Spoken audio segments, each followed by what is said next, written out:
네, 안녕하세요. 자료구조 기초 두 번째 강의입니다. 앞선 강의에서 자료 구조와 알고리즘에는 밀접한 관계가 있다고 말씀드렸는데 아주 기초적이면서도 활용도가 높은 탐색 알고리즘 두 가지를 한번 살펴보겠습니다. 배열을 탐색하기로 하는데 배열을 탐색하는 데에는 크게 두 가지 방법만 일단 생각을 해보겠습니다. 하나는 선형 탐색, 영어로는 linear search라고 불리는 기법입니다. 이 선형 탐색에서는 배열의 원소 순서에 아무것도 가정하지 않습니다. 즉 배열이 아무런 순서라도 이렇게 나열되어 있을 수 있다라고 생각을 하고 단방향으로 보통은 앞에서 시작해서 뒤쪽으로 진행합니다. 뒤에서 시작해서 앞쪽으로 진행해도 마찬가지지만 뭐 그럴 이유가 별로 없겠죠. 어느 위치에 발견될지 모르니까 보통은 앞에서 시작해서 뒤쪽으로 한 방향으로 진행하면서 찾는 원소가 나올 때까지 배열을 뒤지는 방식입니다. 반면 이진 탐색, 영어로 바이너리 서치라고 부르는 기법은 배열이 미리 원소의 크기 순서대로 정렬되어 있음을 가정합니다. 크기 순서대로 정렬되어 있다는 성질을 이용해서 우리가 전화번호부 찾듯이 반씩 전화번호부 또는 이렇게 사전 같은 거 찾듯이 반씩 잘라가면서 이보다 뒤에는 없어 하면 뒤쪽 버리고 이보다 앞에는 없어 하면 앞쪽 버리고 해가지고 범위를 확 줄여나가면서 찾는 방법을 바이너리 서치, 이진 탐색이라고 부릅니다. 이 강의에서는 이 두 가지 탐색 기법이 어떻게 동작하는지를 그림을 통해서 좀 살펴보고 따라서 어떤 측면들을 우리가 생각해 볼 수 있는가 하는 것들을 얘기해 보려고 합니다. 첫 번째 방법, 선형 탐색입니다. 지금 리스트가 하나, 둘, 셋, 넷, 다섯, 여섯, 일곱 개의 원소가 들어있고 여기서 6을 찾으라는 요청이 있었습니다. 보시다시피 3, 8, 2, 7, 6, 19 이렇게 순서가 들쭉날쭉하게 막 아무렇게나 놓여 있어요. 그럴 때 6을 찾으려면 선형 탐색은 어떻게 하냐면 처음에 맨 앞에 있는 3을 살펴봅니다. 이게 6인가? 아니에요. 근데 이보다 뒤에 있는지 앞에 있는지 모르는 거죠. 일단 이게 맨 처음이니까 뭐 이보다 전에는 없었을 겁니다만 다음 칸으로 진행합니다. 8입니다. 이게 6인가? 아니에요. 그래서 또 다음 칸으로 진행합니다. 2, 이것도 6이 아닙니다. 그 다음으로 7, 이것도 아니고 6, 이제서야 찾아졌어요. 몇 번 만에 이 6을 찾았습니까? 이 예에서는 5번 만에 찾았어요.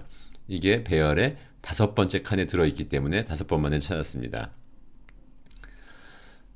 한편 이번에는 배열이 원소의 크기 순서대로 정렬되어 있어요. 아까와 똑같은 7개의 수로 이루어진 배열인데 이번에는 무작위 순서로 되어 있는 게 아니라 2, 3, 6, 7, 8, 9, 10으로 작은 것이 앞쪽에 있고 큰 것이 뒤쪽에 있는 식으로 정렬이 되어 있습니다. 이러한 경우에도 선형 탐색은 6을 찾아라 하면은 처음에 2를 살펴보고 이건 6이 아닙니다. 다음 칸으로 진행해서 3, 이것도 6이 아닙니다. 세 번째 칸에서 6을 발견했어요. 세 번 만에 찾았습니다. 이거는 세 번만이라는 게 어떤 정해진 수가 아니라 우연히 이 원소가 세 번째에 있었기 때문에 세 번 만에 찾은 겁니다.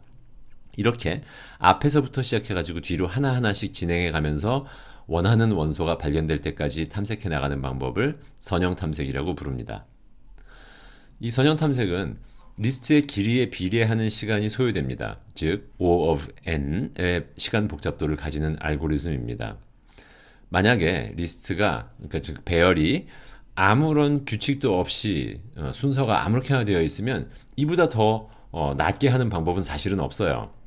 그리고 평균적으로는 이게 얼마나 시간이 걸릴 거냐면 아주 운이 좋은 경우는 맨 앞에 원소에서 바로 발견돼 버리면 한 방에 찾는 거고 아주 운이 없으면 즉 맨 끝에 있는 원소를 찾으라고 했으면은 끝까지 다 봐야 되니까 n번 원소의 개수를 n이라고 할 때 n번 비교한 뒤에야 여기에 있구나 하고 발견하게 될 거예요.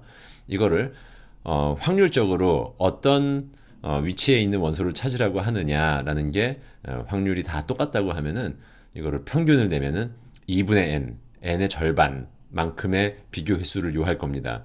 어쨌든 2분의 n이든 뭐 n이든 뭐건 간에 리스트가 길어지면 길어질수록 그 길이에 비례하는 만큼 평균적인 시간이 소요됩니다.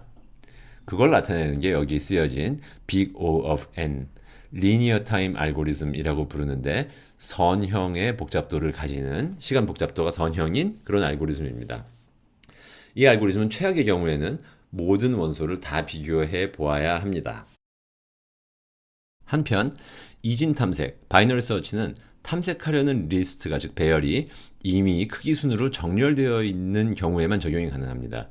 그도 그럴 것이 크기 순으로 정렬되어 있다는 성질을 이용해서 아까 봤던 선형 탐색보다 더 빠르게 더 작은 비교 횟수만에 원하는 원소를 찾아낼 수 있는 기법입니다.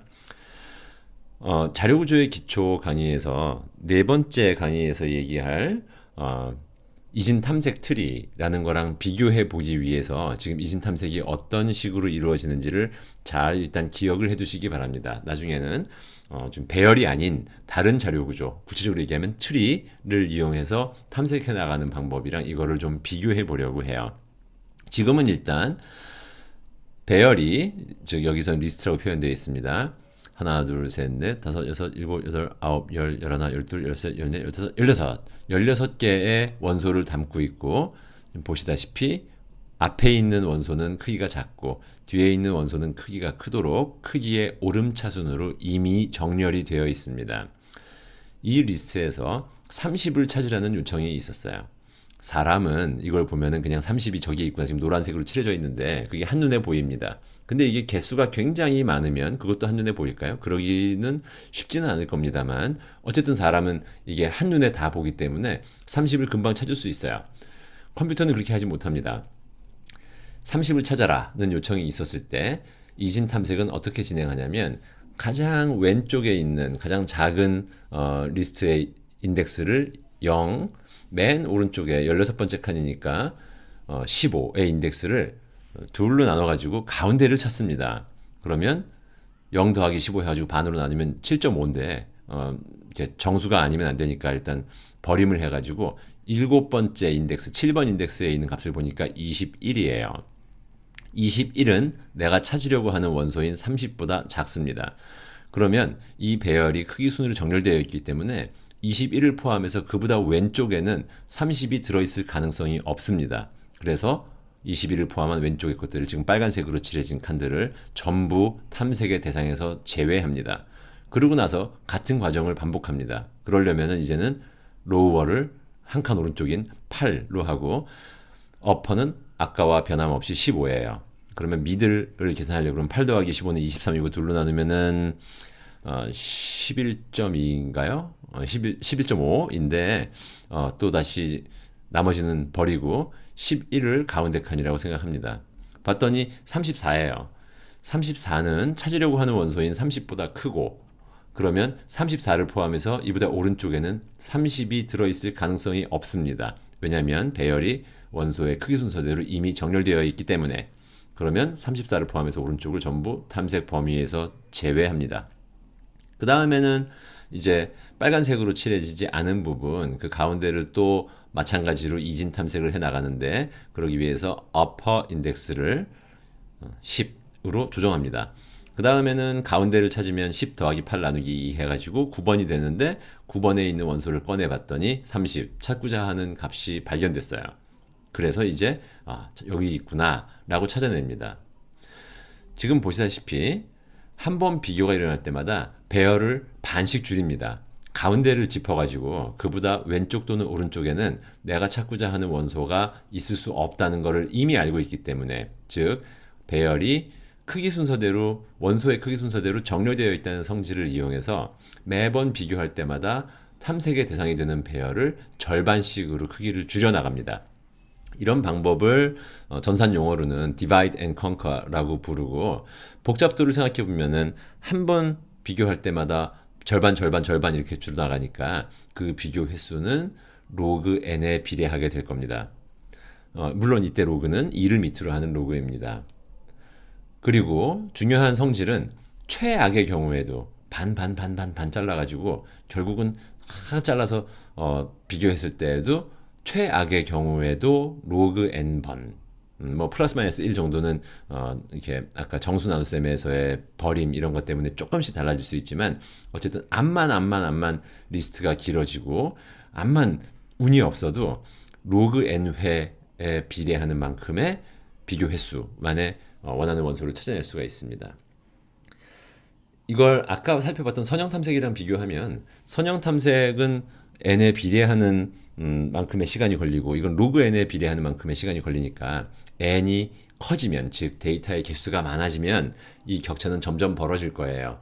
예를 들면 2를 밑으로 하는 100만의 로그는 대강 한 20쯤 되죠. 그러면 100만 개 중에 어떤 원소를 찾아내려면 한 20번 정도 비교하면 되는데 만약에 선형 탐색을 적용하면 100만 번 혹은 평균이라고 얘기하면 50만 번 정도 비교를 해야 됩니다. 그리고 이게 100만이 아니라 뭐 1억, 뭐 3조 이런 식으로 n이 굉장히 커지면 그 격차는 점점 벌어집니다. 따라서 이진 탐색이 선형 탐색보다 훨씬 효율적인 탐색 알고리즘이라고 할 수는 있어요. 하지만 언제나 이진 탐색을 적용하는 것은 아닙니다. 한 번만 원소를 찾고 말 거면 선형 탐색을 적용하는 게 나아요. 왜 그러냐면 배열을 크기 순서대로 정렬하는 거는 우리가 이 강의에서 배우지는 않지만 정렬 문제는 n에 비례하는 것보다 더 높은 복잡도를 가지기 때문에 우선 정렬을 해놓는데 시간이 많이 걸리기 때문입니다. 그런데 만약에 데이터의 크기가 크고 탐색을 여러 번 행할 거면 그래 그러면 일단 정렬을 해놓고 찾을 때마다 효과적으로 찾자 이런 정책을 택하겠죠. 그럴 때에는 일단 배열을 정렬을 쭉 해놓고 탐색할 때마다 이진 탐색을 적용해서 탐색에 소요되는 시간을 크게 줄일 수가 있습니다.